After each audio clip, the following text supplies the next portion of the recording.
Hi hello friends, welcome to our channel. ఈరోజైతే నేను ఒక చక్కటి రెసిపీ కర్రీ చేయబోతున్నాను. ఇది చపాతీలోకి లేదంటే రైస్లోకి చాలా బాగుంటుంది. సోరకాయ కర్రీ. సోరకాయ చాలా హెల్దీ కదా, ఫైబర్ ఎక్కువగా ఉంటుంది, వాటర్ కంటెంట్ కూడా ఉంటుంది. సో చాలా మంచిది హెల్త్కి. తప్పకుండా వీడియో స్కిప్ చేయకుండా చూసి రెసిపీ మీ ఇంట్లో ట్రై చేయండి.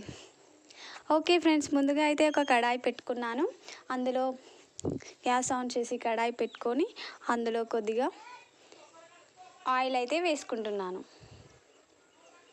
ఈ విధంగా మేమైతే ఆయిల్ ఇలా ఒక చిన్న అది ఉంటుంది కదా, అది డైలీ ఏ కర్రీకైనా 1 పావు వేస్తాను. ఈ విధంగా ఆయిల్ అయితే వేసేసుకున్నాను. తర్వాత అందులో కొద్దిగా జీలకర్రను వేస్తున్నాను. జీలకర్ర వేసేసిన తర్వాత కరివేపాకు కూడా యాడ్ చేసుకుంటున్నాను. తర్వాత ఆనియన్స్ ఇంకా పచ్చిమిర్చి వేసేస్తున్నాను. ఇవి కాస్త గోల్డెన్ బ్రౌన్ వచ్చేదాకా వేయించుకోవాలి ఆయిల్లో. ఒకప్పుడు అంటే మేము చిన్నగా ఉన్నప్పుడు మా మమ్మీ అయితే సోరకాయ కర్రీ వేరేలాగా చేసేది. అసలు అందులో ఆయిలే వాడేది కాదు తను. ఎలా అంటే సోరకాయలు, పచ్చిమిర్చి, ఇంకా టమాటో ఇవన్నీ ఒక కడాయిలో లేదంటే ఒక బౌల్లో వేసేసి డైరెక్ట్గా గ్యాస్ ఆన్ చేసి పెట్టేసేది. డైరెక్ట్ కర్రీ అయిపోయేది అంతే. అందులో ఆయిల్ అస్సలు యూస్ చేసేది కాదు. అప్పుడే బాగుండేది కదా ఫ్రెండ్స్. ఇప్పుడైతే మనం అన్నీ షో ఆఫ్ కోసం ఐ థింక్ ఇప్పుడు అన్నీ అందరూ అప్డేట్ అయ్యారు కాబట్టి అన్నీ స్టైల్గా అంటే లుక్ బాగుండే విధంగా చేసుకుంటున్నారు కర్రీస్ అందరూ. ఈ విధంగా అవన్నీ వేగిన తర్వాత సోరకాయ ముక్కల్ని యాడ్ చేస్తున్నాను. ఇదైతే ఒక 1/2 kg సోరకాయ తీసుకున్నాను.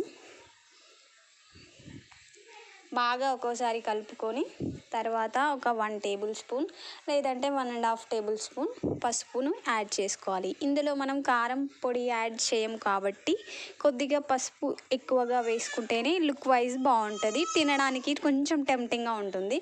పసుపు కనుక తక్కువ అనిపిస్తే లుక్ అంత బాగోదు, తినలేము.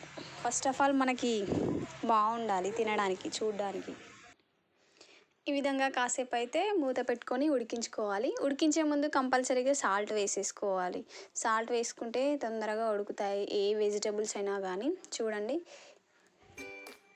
ఒక 30% అట్లా ఉడికింది. ఒకసారి బాగా కలుపుకొని మళ్ళీ మూత పెట్టుకొని మళ్ళీ ఉడికించుకోవాలి.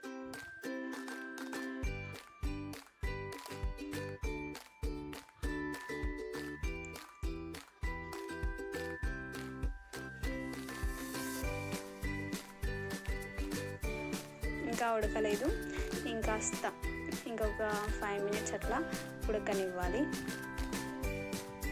చపాతీలోకి అయితే సోరకాయ కర్రీ చాలా బాగుంటుంది. మేమైతే చపాతీ చేసుకున్నప్పుడు ఇది ప్రిఫర్ చేస్తాము. ఆలు కర్రీ, సోరకాయ కర్రీ, ఈ విధంగా కొన్ని కర్రీస్ చాలా బాగుంటాయి చపాతీలోకి. ఆల్మోస్ట్ అయిపోవచ్చింది, సోరకాయ కూడా ఉడికినట్టుంది. ఇందులో కొద్దిగా ఒక 1 కప్పు వాటర్ని అయితే యాడ్ చేసుకుంటున్నాను. ప్రాపర్గా ఉడుకుతుంది. కొద్దిగా వాటర్ యాడ్ చేసుకున్నామంటే ప్రాపర్గా ఉడుకుతుంది. ఈ విధంగా ఒకసారి బాగా కలుపుకొని మళ్ళీ ఒకసారి మూత పెట్టుకొని ఒక 5 to 8 minutes వరకు ఉడికించుకుంటే అయిపోతుంది. సోరకాయ కర్రీ ఎంతో టేస్టీగా ఉంటుంది, చాలా బాగా ఉంటుంది. రెడీ అయిపోయినట్టే. వీడియో నచ్చితే తప్పకుండా లైక్ చేయండి, అదేవిధంగా సబ్స్క్రైబ్ చేసుకోండి. ఓకే ఫ్రెండ్స్, మీరు తప్పకుండా సోరకాయ కర్రీ ట్రై చేస్తారని అనుకుంటున్నాను.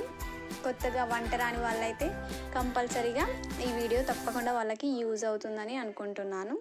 కొత్తగా పెళ్ళైన వారు లేదంటే న్యూగా వంటలు నేర్చుకునే వాళ్ళకి చాలా బాగా యూజ్ అవుతుంది. చూడండి, సోరకాయ కర్రీ అయితే రెడీ అయిపోయింది. ఇంకా గ్యాస్ ఆఫ్ చేసి ఇంకా వడ్డించుకోవడమే. ఓకే ఫ్రెండ్స్, బాయ్ మరి.